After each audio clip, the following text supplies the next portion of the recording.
Back at it again, man. This is Minister King X of California Prison Focus, Cage Universal. So yeah, I'm outside out here in this place, man. So I'm out here in Pittsburgh, Pennsylvania. I'm doing some political work, some movement building, receive the vote. Primarily, I want to connect the formerly incarcerated with the right to vote to establish our own political action committee. I know a lot of people talk about these concepts, but now that we got the right to vote, it's like, what are you gonna do with that power? So we're putting it in action, man. Y'all know how Minister King moves. So my name is Minister King X, also known as Pyeface. I'm from California Prison Focus, Cage Universal.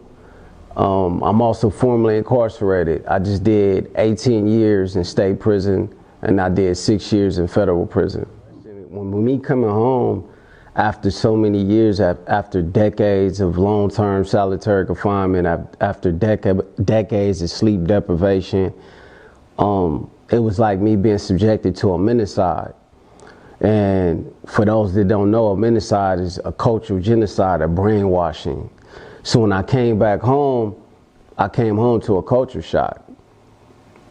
And I seen the things that wasn't there before, like when I go through Oakland, particularly West Oakland, East Oakland, North Oakland, I see people that wasn't there that look like me. So I see gentrification, the dark side of gentrification, right? And truth be told about those that don't know about Oakland, California, it's a home of workers, laborers, where a lot of our family members migrated from the South, came out there to work, take care of their family. So I come from a big family where primarily my last name is Brown, my family came to the Bay Area, to Oakland, to work. And my grandfather, he left the South because he killed his slave master for not feeding the slaves. And so it was a resistance. So when I became aware of my conditions, I became active in the community, and I found myself being in prison for something I didn't do. But I didn't mope on that though, because I looked around and I seen elders who had been there held captive before my time, since the 60s and the 70s, and they was there for reading Black history. They should have been paroled. Then you had those in my age group that didn't have a worldview, didn't have a philosophy, didn't have an ideology, they didn't know themselves. Being inside these cages, these tombstones, all you have is a book as your friend.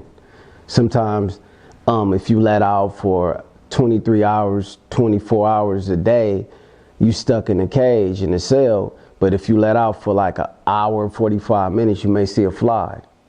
Or you go on a medical transfer and you may see a bird.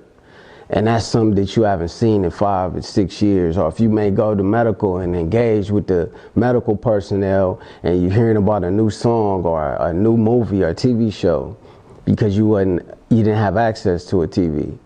So you're stuck in this dungeon, and then you find yourself resisting your conditions. And I want to just date it, like 2011, 2013, we did a hunger strike to end long-term solitary confinement.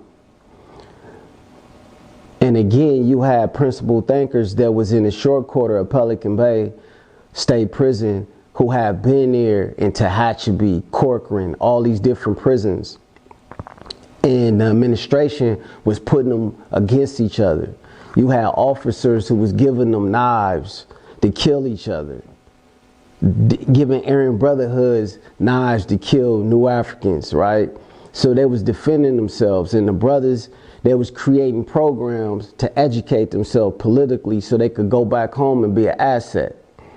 So when they was found with this material of educating each other, it was deemed the worst of the worst, and it criminalized Black history as a crime or as contraband. So we found ourselves in these tombstones, educating each other and rebuilding our mind, changing our mind from that minicide from that criminal mentality to a progressive mentality. So then I knew when I came home, I had to become an asset, regardless of being subjected to a culture shock, regardless of being subjected to gentrification. I knew I had to find a local black business that's still around, whether it's the Marcus Garvey's bookstore, whether it's the Joyce Gordon Art Gallery or Jeffries, who's been around for over 45, 50 years, right? And I knew strategically I had to approach these elders in the community and say, tell your story, because the elders are like walking encyclopedias. And tell your story to me so I could be the liaison to work with the youth.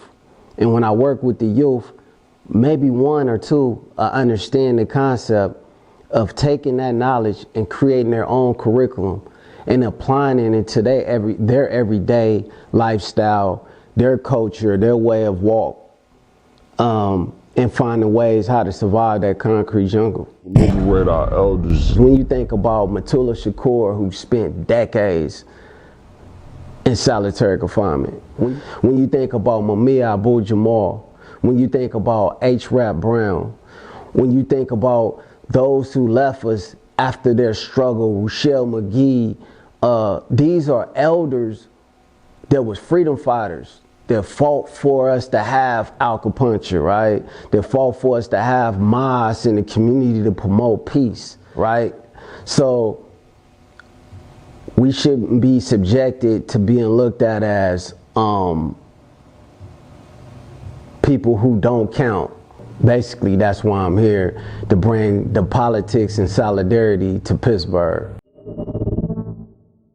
Accountability and responsibility start with self. We got to clean up our own community. Regardless of the political chokeholds that's playing politics, we know that nobody wants gun violence. We know that nobody wants domestic violence. We don't want our elder, our women, and our children to be hurt. We want them to be safe in the community, in the schools. We want them to get an education reared from their parents, reared from their community. We shouldn't be criminalized as reading up a book on Marcus Garvey, reading up a book on Malcolm X or Martin Luther King or Elijah Muhammad, and they say, oh, well, that's extremism. So these concepts that I speak of are nothing new. It's just me being a younger principled thinker of saying, I adhere to justice. I stand the vote. I stand the vote. I stand the vote. I stand the vote. I stand the vote. I stand the vote. I stand the vote. I stand the vote. I Stand the Vote mission is to bring awareness to the legislators, citizens, government leaders, and institutional administrations regarding policy recommendations that will address pressing issues that are plaguing our communities, such as public safety, that include human trafficking and homelessness, poor education, inadequate health care, being that these issues can become the root of crimes, and how to combat it with the 3 Ps: prevention, preservation, and protection. I stand to vote that all policymakers and other elected representatives establish policy to liberate our elders. And I stand to vote out that the second clause within the 13th Amendment abolish it, because the language still uphold red and blue slave codes and overt codes of silence. Stop Cop City by using the method of people over profit. We actually need more resources placed into credible messengers. Programs like Grind City, from cell block to city block, artivists ending hostilities inside and out, with art and activism being the apparatus to communicate nonviolence and end hostilities in schools, prisons. I think we can get I stand the vote for Summer League. Yeah. I need to be deliberate and get people to understand that our struggle extends coast to coast, state to state. With Summer Lee going into office, she want to improve transportation, create green jobs, clean air and water, and expand affordable housing. Find one of those things and build up on that, right? Summer Lee has ran her campaign without accepting funds from those big corporations. And she keeps her boots on the ground as a grassroots organizer so she can remain connected with the people. Coming home, hit the engine revving. Ride Chevy, be a fender bender. Ex-offender, you're not in the bigger picture. Equality, that's justified. Freedom fighting at the borderline. Separated by genocide. Little cage, we all gon' rise. Vote 'em out, vote 'em out. The Artivist is an artist slash activist, and we want to build a unit. That's what a cadre is. People moving as a co-op for the common interest of the people and moving in the same direction. When we're using art and we're using activism as an apparatus to communicate, because we believe that art is a universal language. My name is King X, Pyeface. You can find me on Spotify. You can find me on Bay Area Block Report, Empire, Cage Universal, Instagram, Facebook. I have my own apparel, the Artivist Cadre. I want to thank you for having me here at Grind City TV.